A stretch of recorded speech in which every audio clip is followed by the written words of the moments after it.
l'INSEP vous présente les acteurs de l'ombre. La performance de haut niveau ne se réalise pas seule. Chaque sportif soulevant un trophée sur les marches d'un podium a été porté au nu par un travail d'équipe. Si l'importance d'un entraîneur ou d'un préparateur physique est bien connue de tous, d'autres protagonistes exercent, eux aussi, bien en dehors de l'éclat des projecteurs, des missions d'une importance capitale pour le haut niveau. Ils sont médecins, techniciens, administratifs, scientifiques, cuisiniers, bref, une myriade de professionnels réunis dans un unique but, apporter chacun sa pierre à l'édifice que constitue le projet sportif de chaque athlète. Bienvenue à l'INSEP, nous vous présentons les acteurs de l'ombre. Épisode 10, Jacqueline Delors, conseillère en préparation physique et réathlétisation aquatique. Nous sommes de retour pour un nouvel épisode des Acteurs de l'ombre dans lequel j'accueille avec grand plaisir Jacqueline Delors, que vous connaissez bien sûr comme ancienne championne de natation, avec, alors sauf erreur de ma part, 3 participations aux Jeux Olympiques, donc en 1988, 92 et 96. Jacqueline, tu es aussi 3 fois championne de France, alors en 50 mètres papillon, une fois en 100 mètres papillon et une autre fois en 200 mètres 4 nages, donc bravo pour ce palmarès. Alors, on va forcément parler un peu de ces années-là avec toi, Jacqueline, mais ce sera peut-être à l'occasion d'un autre podcast qui sera consacré à ta carrière sportive. Et pourquoi ? Eh bien parce que nous allons consacrer cet épisode présentement à ta carrière post-athlétique, ta seconde carrière, avec plus de 27 années, bientôt 3 décennies passées à l'INSEP. Donc il y a beaucoup à dire à ce sujet, d'autant plus que tes activités sont très intéressantes. Alors Jacqueline, bonjour et bienvenue. Bonjour Sylvain. Alors, tu es actuellement conseillère en préparation physique et réathlétisation aquatique à l'INSEP. Tu n'as pas quitté l'eau. Avant de se pencher très spécifiquement sur ces 2 volets de tes activités professionnelles actuelles, on va, si tu le veux bien, passer par un petit récapitulatif de ton parcours à l'INSEP. Donc déjà, comment et dans quelles circonstances as-tu intégré l'Institut ? Quel poste as-tu successivement occupé ? Alors dans un premier temps, moi je viens de Toulouse et je suis montée après les Jeux de 92 pour essayer d'allier le projet sportif et le projet professionnel, parce qu'à l'INSEP, les conditions sont idéales. Quand j'ai eu mon professorat de sport, j'ai d'abord intégré le département de formation, où j'ai commencé à faire des cours sur les brevets d'État, premier et second degré, en natation toujours.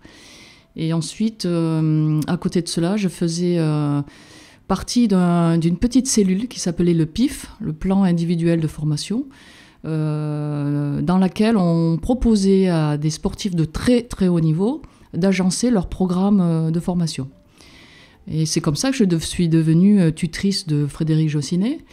Et ensuite, j'ai encadré les épreuves orales de législation pour des grands sportifs comme Gany Yalouz à l'époque ou monsieur Florian Rousseau. À côté de cela, donc ça ne remplaçait pas tout à fait toutes mes missions.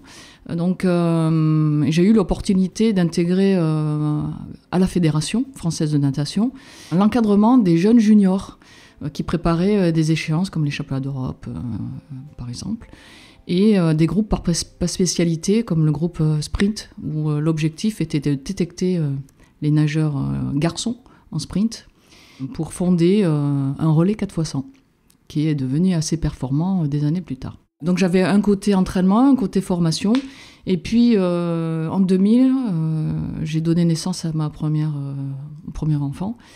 Et le côté entraînement, j'ai dû le laisser un petit peu de côté, et j'étais un petit peu frustrée. Et donc j'ai essayé d'initier quelques petites séances de natation pour les sportifs qui étaient blessés à l'INSEP. Et comme ça fonctionnait bien, il a fallu un petit peu légitimer tout ça. Il fallait que j'ai un médecin à côté de moi et un kiné. Donc je remercie monsieur Philippe Levent et madame Volonda qui m'ont envoyé tous les deux des sportifs blessés. Et c'est comme ça que ça a commencé. Parallèlement à ça, pour officialiser un petit peu la structure, parce que rien n'était officiel, ça ne prenait pas ma mission complète, puisque je continuais à faire de la formation, il fallait donner un nom à cette cellule Et avec la chef de l'époque, qui était aussi une ancienne nageuse, on a décidé de l'appeler la réhabilitation du sportif blessé. Le concept de réhabilitation, c'était, derrière ça, c'était reconstruire un potentiel physique, mais qui déjà existait, mais qui a été un petit peu, mis à mal, puisqu'il était blessé, le sportif. Donc là, en fait, il y a deux notions. C'était soit le maintien du potentiel physique dans un esprit de blessure à court terme, soit développement du potentiel physique dans une blessure qui durait pendant, par exemple, 6 mois. Donc voilà un petit peu comment ça a fonctionné. Et puis, ça a pris un petit peu d'ampleur. Les sportifs ont commencé à parler entre eux, à parler aussi à leurs entraîneurs. Et c'est là que la partie préparation physique est intervenue par certains entraîneurs qui sont venus me voir pour encadrer des séances. Voilà un petit peu brièvement le parcours. Il faut savoir que la réathlétisation, c'est une période d'entre-deux, c'est-à-dire le sportif a fini les soins de kiné et n'a pas encore intégré son pôle d'origine. C'est une période d'entre-deux où il doit passer par une réadaptation à l'effort et aux exigences de sa discipline. Donc ça vraiment, c'est un concept qui est nouveau, parce qu'à l'époque, quand je parlais de réhabilitation, le concept de réathlétisation n'existait pas. En fait, ça a commencé à... Il y avait des gens qui faisaient de la réathlétisation sur le terrain, mais au niveau des formations, rien n'existait. À partir de 2012, on a commencé à entendre un petit peu ce mot réathlétisation. Alors quand je dis réathlétisation, et que je dis que c'est une période d'entre-deux, on va voir, mais la particularité du milieu fait que je peux commencer déjà un petit peu avant. C'est-à-dire que ça vient en complément des séances de rééducation. Je peux commencer déjà avant. Alors que le réathlète, c'est le sportif a fini des séances de kiné. Et ensuite, c'est toute cette période où ils vont les accompagner pour revenir de manière progressive à leur discipline d'origine. Alors, justement, tu viens de parler de réathlétisation à sec. Donc, ce qui sous-entend qu'il existe une réathlétisation mouillée, donc réathlétisation en milieu aquatique, c'est ce que tu fais. Du coup, quelles sont les spécificités de ce type de réathlétisation ? Alors, moi, mon outil, c'est l'eau. Et j'exploite l'outil pour des objectifs de réathlétisation. Alors, il y a plusieurs exploitations. Dans un premier temps, c'est la spécificité du milieu. La spécificité du milieu, c'est que le milieu dans lequel on va est un petit peu porteur, même si ça fait sourire pour certains non-nageurs.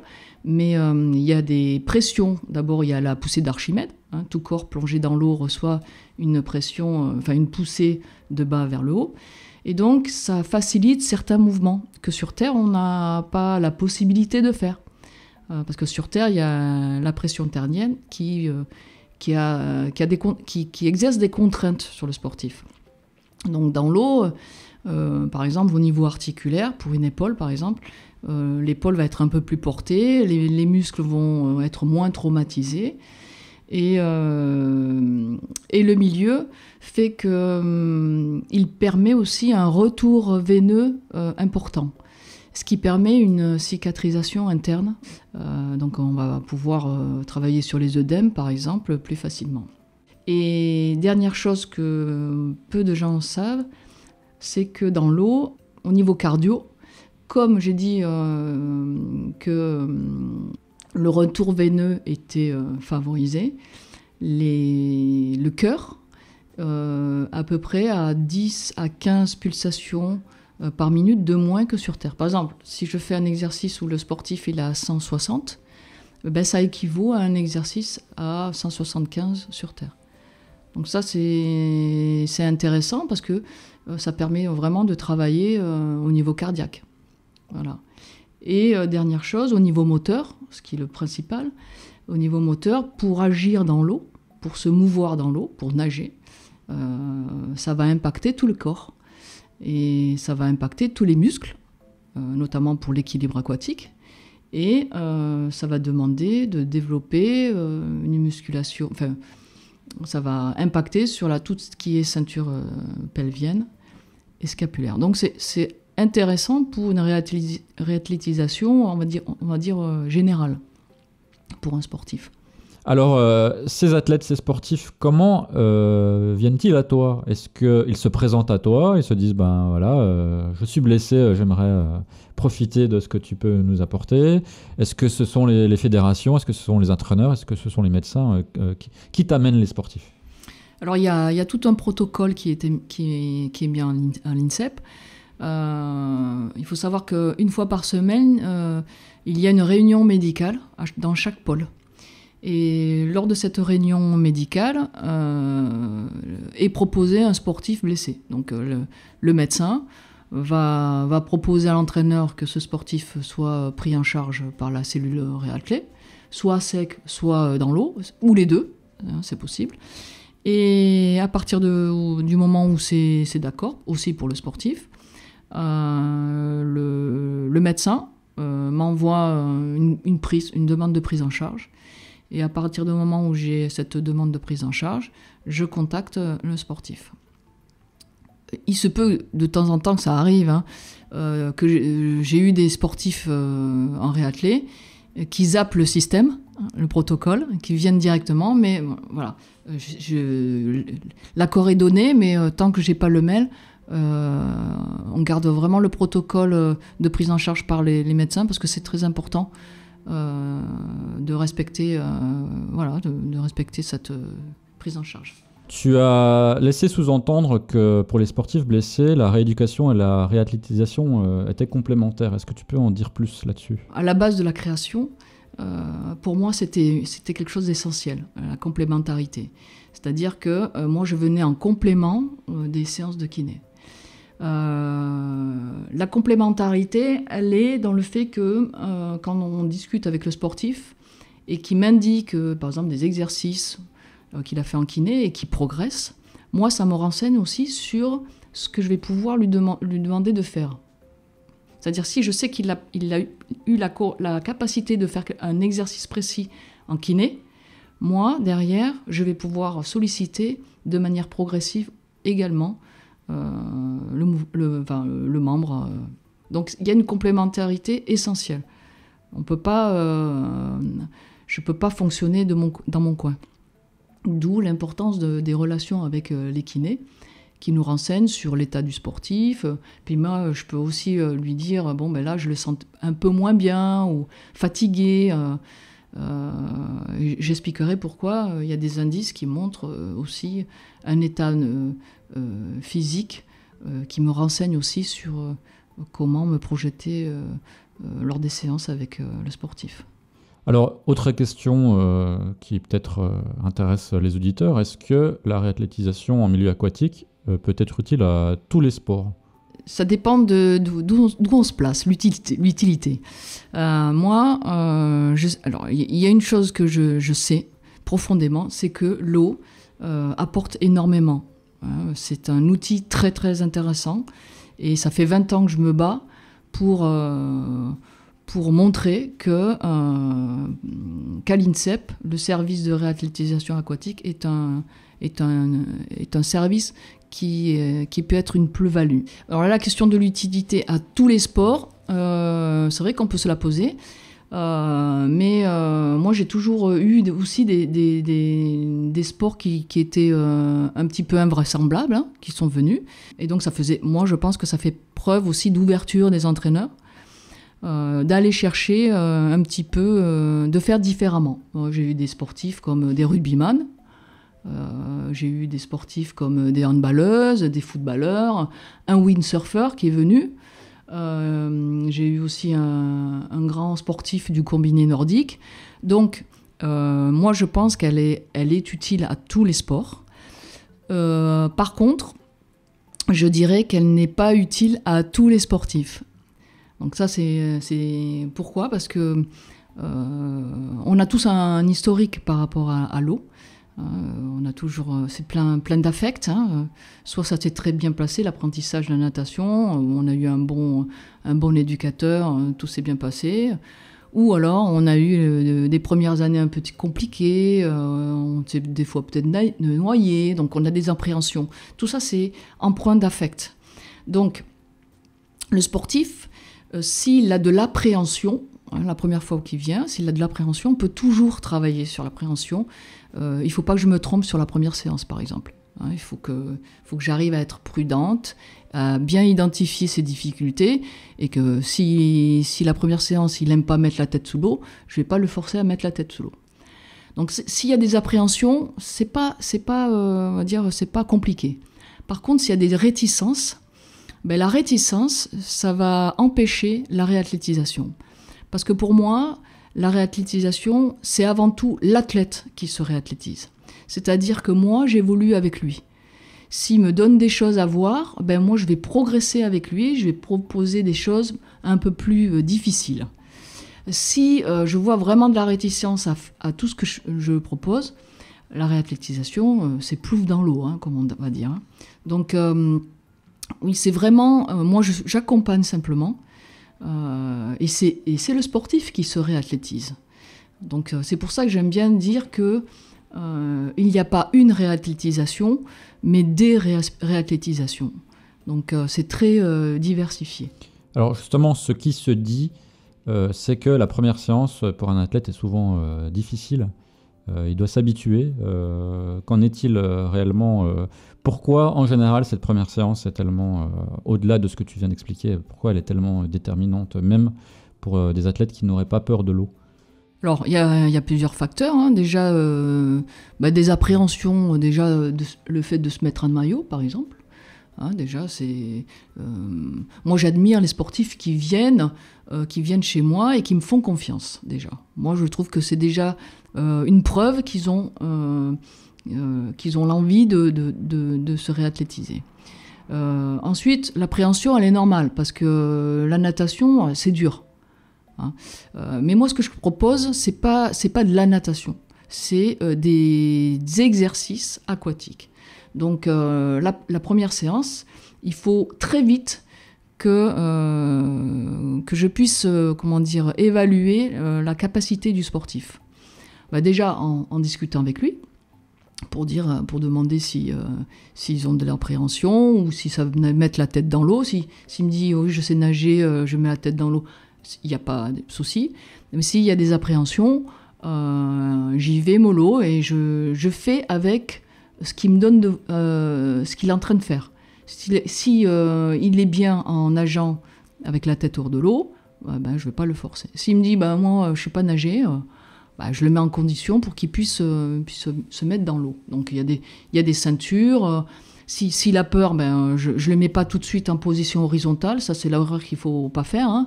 Il va bouger, il va se mouvoir en position verticale.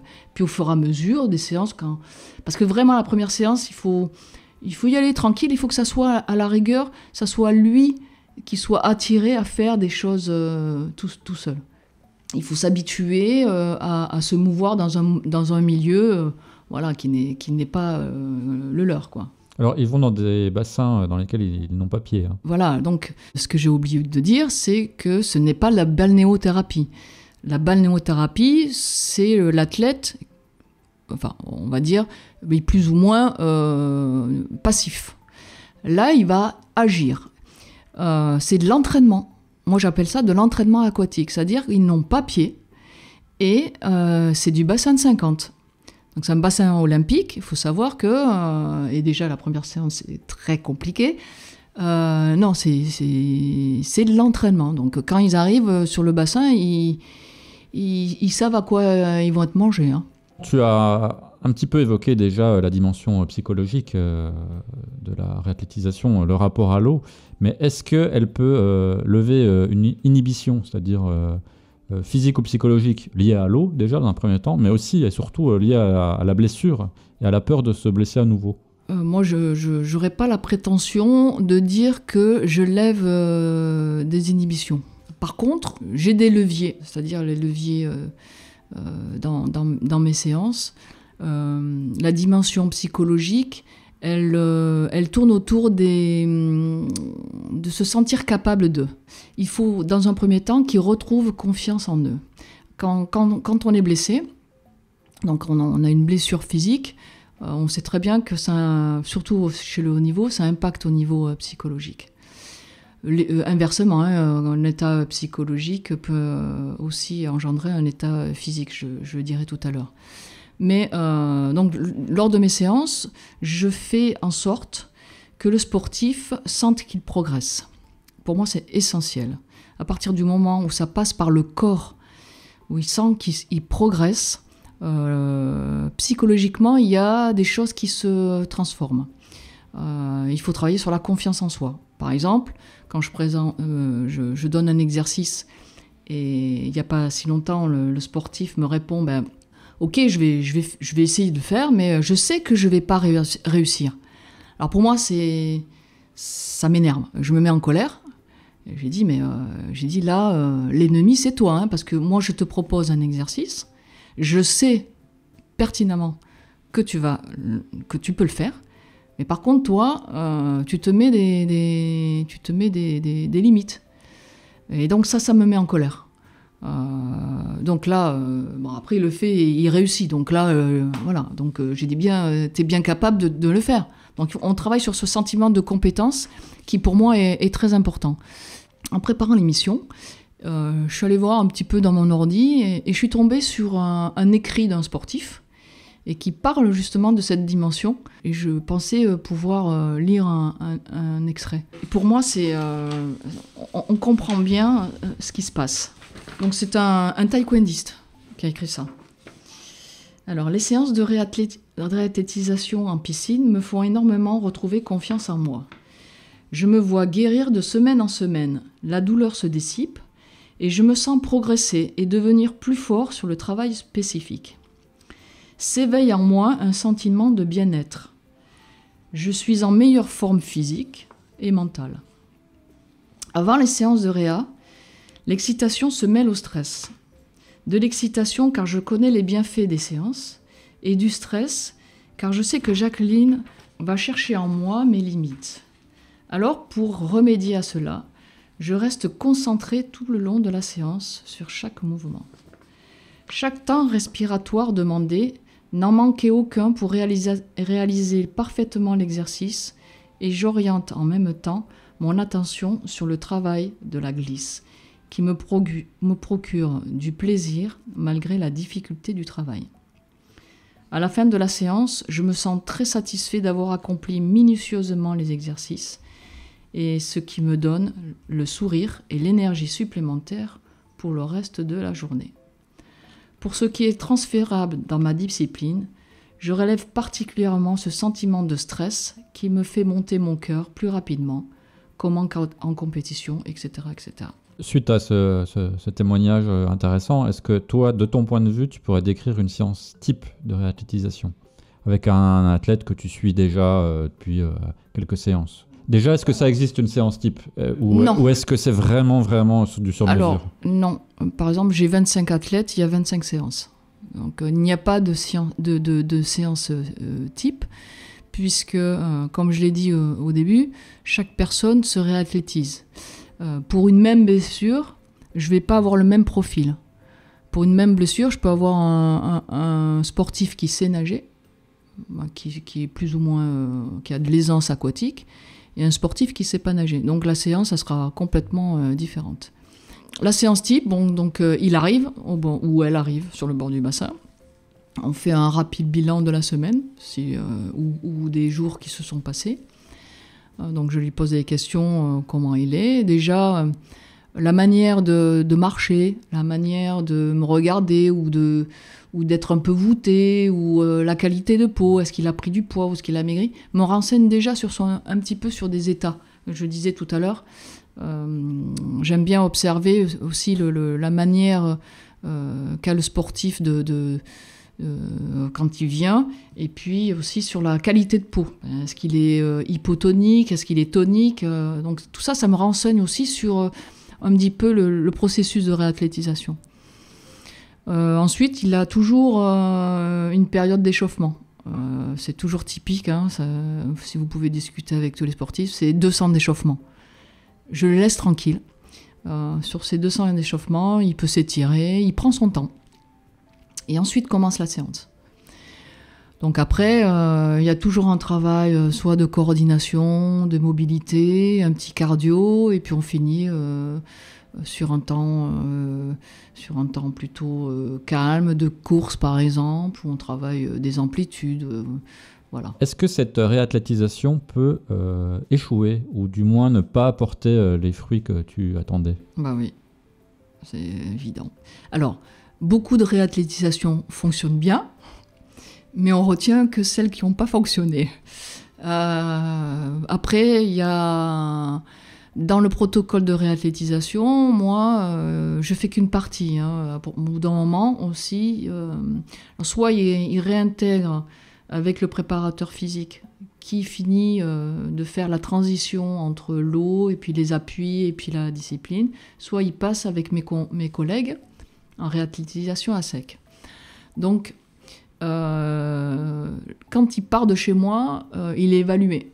Hein, donc, il y a des choses que j'évalue pour savoir si il est apte à aller en réathlétisation à sec. Malheureusement, le fait qu'il y ait des gens, des fois un peu trop pressés, ou des pressions extérieures, font que on n'arrive pas à faire la réathlétisation entièrement. Surtout de temps en temps aussi le sportif qui en a marre et qui vraiment ça lui manque, hein. Au bout de 6 mois, 7 mois, on peut comprendre qu'il a envie de recommencer, hein. Malheureusement, oui, ça arrive, quoi. Ça arrive, et quand ça arrive, eh bien, on se pose toujours la question. Alors moi, dans le passé, ça m'est arrivé. J'avais un athlète très très connu qui venait pour une déchirure à l'ischio. Et donc je l'ai eu pendant quelques semaines. Et puis un jour, après une séance où on avait bien travaillé, il avait l'habitude d'aller faire de la muscu. Mais ça, je ne savais pas. Hein. Donc, et lors de sa muscu, il a fait un développé couché et il s'est pété le pectoral. Et j'ai su bien après qu'il faisait ça depuis des semaines, qu'il faisait aussi un régime draconien, c'est-à-dire qu'il ne mangeait pas le matin, il buvait que du thé, il allait faire sa muscu et derrière, il mangeait que vers 15h. Donc des choses comme ça marque. Et chaque fois qu'on a une réathlétisation qui marche pas, mais en plus où il y a la blessure derrière, hein, parce que quand on parle de réathlétisation qui marche pas, c'est que le sportif, soit il se reblesse au même endroit, soit il se blesse ailleurs. Voilà, on se pose toujours des questions quand même, hein, parce que on donne beaucoup, et puis derrière ça répète, c'est toujours quelque chose de... Alors c'est très dur pour le sportif, ça c'est une chose, mais il faut savoir que nous, en tant que réathlétiseurs, c'est aussi compliqué, hein. Je sais que c'est une question difficile, mais toi tu t'occupes des sportifs de haut niveau. Imaginons un sportif du dimanche qui se blesse, ou même une personne lambda qui fait pas trop de sport. Est-ce que tu pourrais donner 2-3 conseils pour une blessure quelconque, d'activité dans l'eau que ces personnes-là pourraient faire pour accélérer éventuellement leur guérison? Alors le premier truc, c'est si c'est vraiment une grosse blessure, il faut déjà, on peut commencer les séances dans l'eau en immobilisant la blessure. Par exemple, si je me blesse sur une épaule, je peux commencer à faire du travail en jambes dans l'eau ou travail de course dans l'eau. Si c'est le contraire, on immobilise les membres inférieurs et on commence à travailler sur le haut du corps. Très vite, il faut essayer de mobiliser la blessure dans de quelque chose de dynamique et de général. C'est-à-dire que dès qu'on peut, il faut intégrer donc soit les bras si on est blessé sur le haut du corps, soit les jambes si on est blessé sur le bas du corps, dans de la nage normale, tout doucement, mais pour déjà mobiliser l'ensemble du corps. Et puis au fur et à mesure, on va utiliser, soit on travaille sur le cardio, on peut travailler sur la respiration par exemple, sur de l'hypoxie, soit on va travailler sur des résistances par exemple. Déjà l'eau, avec l'eau on a déjà une certaine résistance, Mais après, on peut décupler en mettant du matériel pour augmenter cette résistance de manière ciblée, par exemple.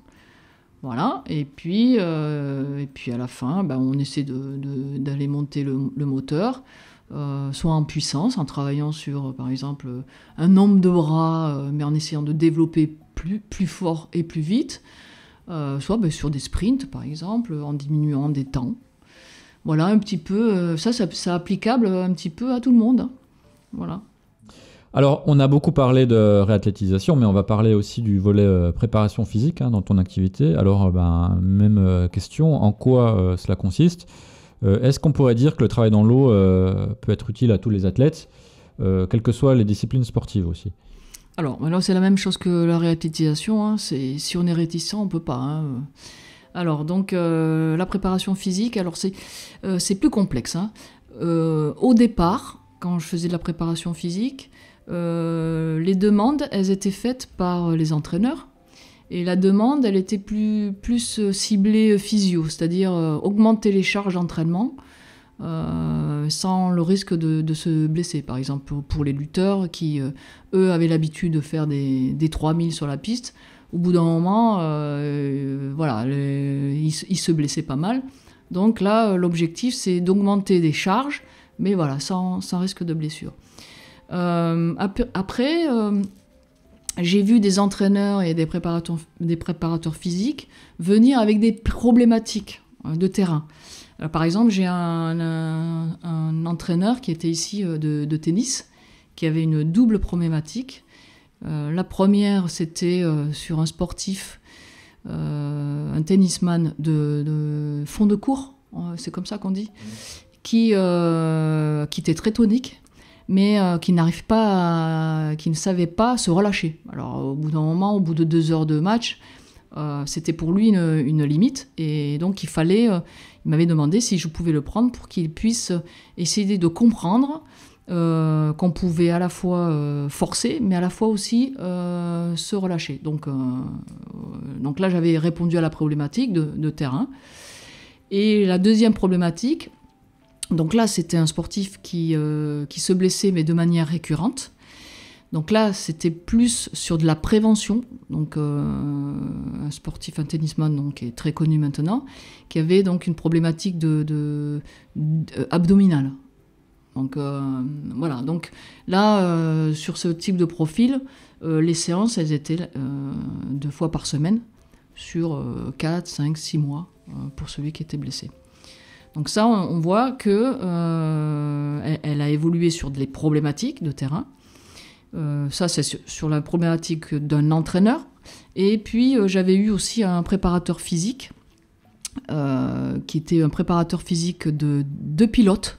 Un pilote de Grand Prix moto et un pilote très connu de Formule 1, qui lui avait une problématique, c'était la problématique des apnées en conduite, en pilotage, c'est-à-dire qu'avec des accélérations, des virages, et donc il voulait développer donc la respiration, les moments d'apnée, comment gérer, voilà, justement reprise de respiration, moments d'apnée, etc.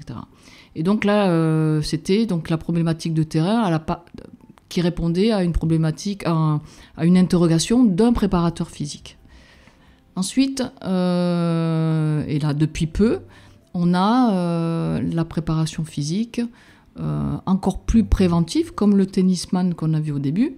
Mais là, cette fois-ci, préventif, mais c'est quelque chose d'organisé et de prévu dans le programme d'entraînement. C'est-à-dire que le médecin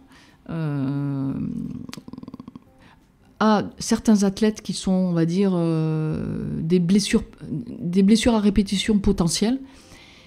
Généralement, il y a 2 types. Il y a des gens qui vieillissent.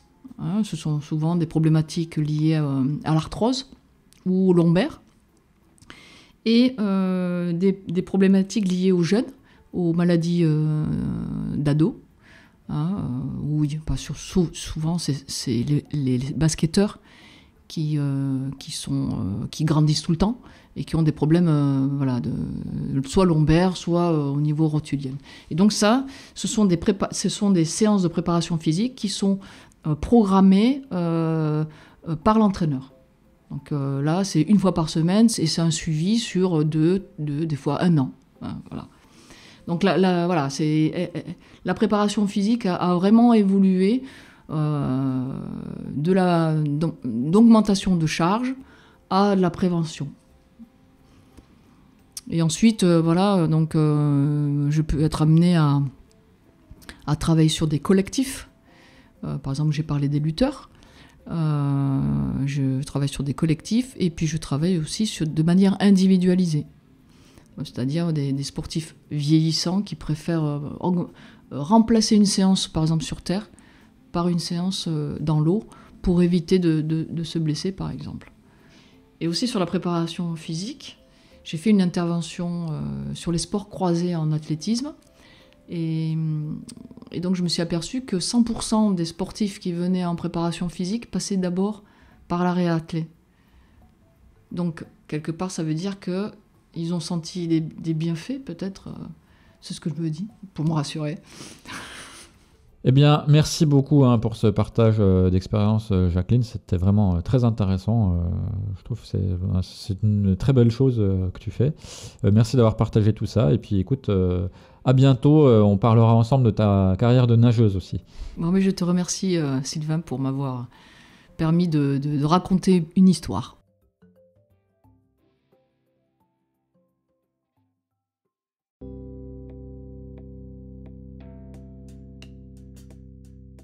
Les podcasts de l'INSEP, les acteurs de l'ombre.